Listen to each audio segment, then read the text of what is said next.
Today, Squadron 42 still exists, but now it exists more than it's ever existed before, which is still not totally existing, but this is CheckPoint.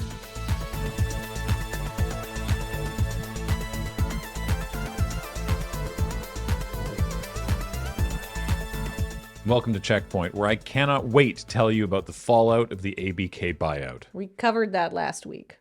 Oh. Did you talk about how now you'll never have to talk about it again? Yep. Do you tell Bobby Kotick to pound sand and fuck off? Not in those words, but obviously yes. Oh, well. That's good. The Like a Dragon series, aka the Kuza games, have always had a reputation for being fully featured. In previous iterations, players have been able to race go-karts, gamble, golf, set up a real estate empire, and visit hostess clubs, just to name some of the sub-games. But the upcoming Like a Dragon Infinite Wealth has upped the ante considerably. And if you get sick of the gangster lifestyle, why not ride a dolphin and get away from it all by setting up your own little island paradise? And if that sounds familiar, yep, it's basically Animal Crossing. You can fish, catch bugs, craft furniture, decorate your home and island, and even beat up villagers who get mad at you for regifting their presents. So in that regard, it's probably an improvement on the Animal Crossing formula. And there are even cute characters because Gachapin and Muku, two Japanese children's TV mascots, are also inexplicably there. But if you're not into the Animal Crossing vibe, Like a Dragon Infinite Wealth also lets you fight Danny Trejo, battle a giant shark in a Persona-inspired turn-based fight, and play what is essentially a brand new Crazy Taxi game. Oh, and do the game's plot, I suppose, if you get bored. I would like to make it clear at the outset of this story that I hope Squadron 42 is good. I do. I know after years of cynical takes and dry delivery, you may be wired to believe that I am being sarcastic right now. And I grant you, this is how I would sound if I was being shitty about it. But I'm quite serious that I hope the people who have been waiting, Jesus Christ, 10 years for this game feel happy and fulfilled when it is finally released. That would be my preferred outcome.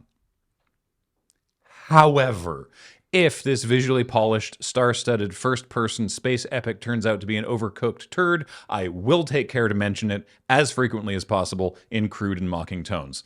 CEO Chris Roberts and the rest of the game's leadership released a long and detailed video last week proclaiming to have crossed the almighty Rubicon of Squadron 42 now being feature complete, and that the game has moved into the polish phase, while assuring their diehard supporters that when someone asks what they did to develop Squadron 42, they can say they held the line. Which is how you say waited a long time, but in a way that makes people feel like they're part of the in-group. Now, there's no release date, and we certainly have no idea how long a game like this takes to polish, especially with this team's frankly ridiculous development schedules, but if the game truly is feature complete, and it's just polish, then to put that into perspective, Tears of the Kingdom had a year of polish and turned out very polished. Starfield, conversely, had a year of Microsoft-mandated polish and still has Bethesda's waft all over it. So, based on how long it's taken us to get here, we can expect Squadron 42 to release around the time Bethesda has finished quashing Starfield's bugs for the PlayStation 6 release.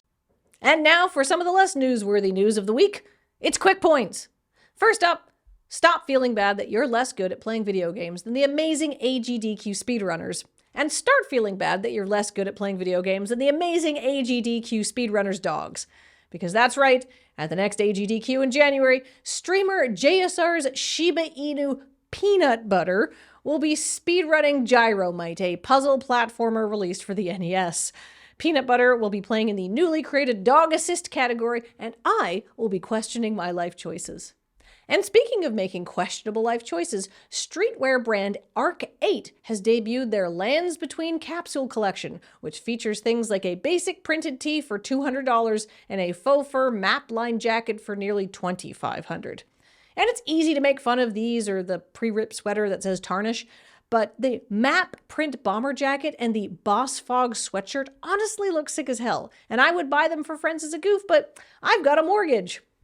And finally, game developer Josh Simmons, creator of the popular web game Squird, has come up with a unique way to stop game aggregators that embed his title in their own websites, only to surround it with banners and pop-up ads, allowing them to monetize a game that Simmons intentionally decided not to make money off of. Now, if you display the game in an iframe window, you don't get Squird, you get Goatsy. Assholes for assholes. I would say that you love to see it, but traditionally that has not been the case with Goatsy. I Am 8-Bit and Annapurna Interactive would like you to buy the Annapurna Interactive Deluxe Limited Edition Collection because it is a physical cartridge full of indie games, as well as some other stuff, but we'll get to that. Game collections have been a popular choice for gamers going back decades. Remember Action 52 for the NES? Or those 5¼ inch diskettes your dad would bring home from work with hastily written labels listing dozens of games that only mostly load on your Commodore 64? No, just me? The Annapurna Interactive Deluxe Limited Edition Collection is like that, except they would probably like me to say that it's nothing like that, and so I'll be happy to accept a paid ad placement for the middle of this video at info@loadingreadyrun.com. The collection features 11 acclaimed indie darlings and Donut County, because they're all good, but we can't let a good running gag die, all of which should keep you entertained for years between alternating bouts of weeping and ennui. I'm a sucker for good value, and a single cartridge full of fun games seems like a no-brainer, but at what cost? Paul, put the price up on the screen while I take a slow, deliberate drink of my water.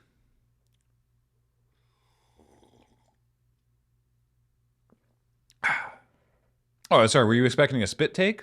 At $200, that's $16 per game on a physical medium, and it comes with a book and a cartridge case and a pretty tasteful-looking pouch for your Switch. It's not terrible, it's reasonable. There's only 2,500 units available for pre-order now, and it doesn't ship until Q4 2023.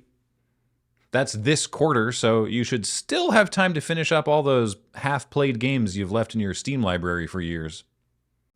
Final Fantasy VII Rebirth is coming out early next year, which is not news. But that does mean the game has taken less than 4 years to develop, which also shouldn't be news. But this is a Square Enix game. And remember that Final Fantasy XVI took 7 years to make, and Final Fantasy XV took 10 years to make. And Square has never actually confirmed how long it took them to make the first installment of the Final Fantasy VII Remake trilogy, but the remake director Tetsuya Nomura did confirm that production of that game was already underway when Square Enix announced the HD port of the original version of Final Fantasy VII for the PlayStation 4. So why was Rebirth such a smooth process? Well, according to Rebirth's director Naokoi Hamaguchi, it all comes down to team chemistry. Apparently, 80 to 90% of the staff who worked on Remake then continued to work on Rebirth, allowing everyone to work together and solve problems efficiently.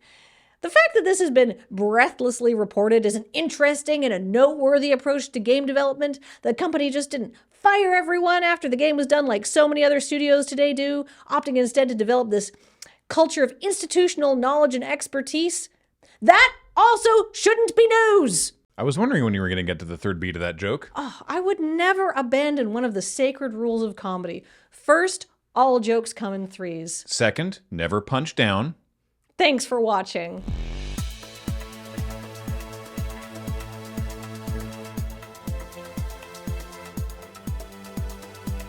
Coming up, Power Wash Simulator devs Future Lab have announced their next game will probably not have power washing in it. I mean, it might, but it's a momentum-based action roguelite, so maybe at some point they give you a hose and nozzle, but it's frankly unlikely, and I don't want you to get your hopes up.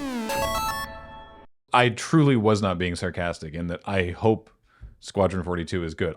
If it is, I'll probably play it. Yeah, it seems like your kind of jam. Yeah, it looks gorgeous. The cast is preposterous. Yeah, like Gillian Anderson's in it. Gillian Anderson, Mark Hamill, Gary Oldman, there's so many people. I do like me a Mark Hamill and a Gary Oldman as well. Anyway, but man, the video that they did, so it was like 26 minutes long, and they showed off a bunch of cool stuff, and they talked about how, like it's feature complete and it's moving into polish and everything. But the video is called Squadron 42 Held the Line.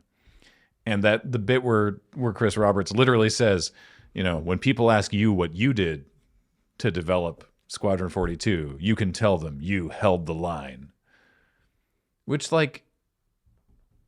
it's a little culty. It's a little culty. It's just, it's weird how they're like, they've only gotten, Star Citizen and to a lesser extent Squadron 42 have only gotten this far because of their community. Fervent commitment from a community that has kind of ignored a bunch of red flags.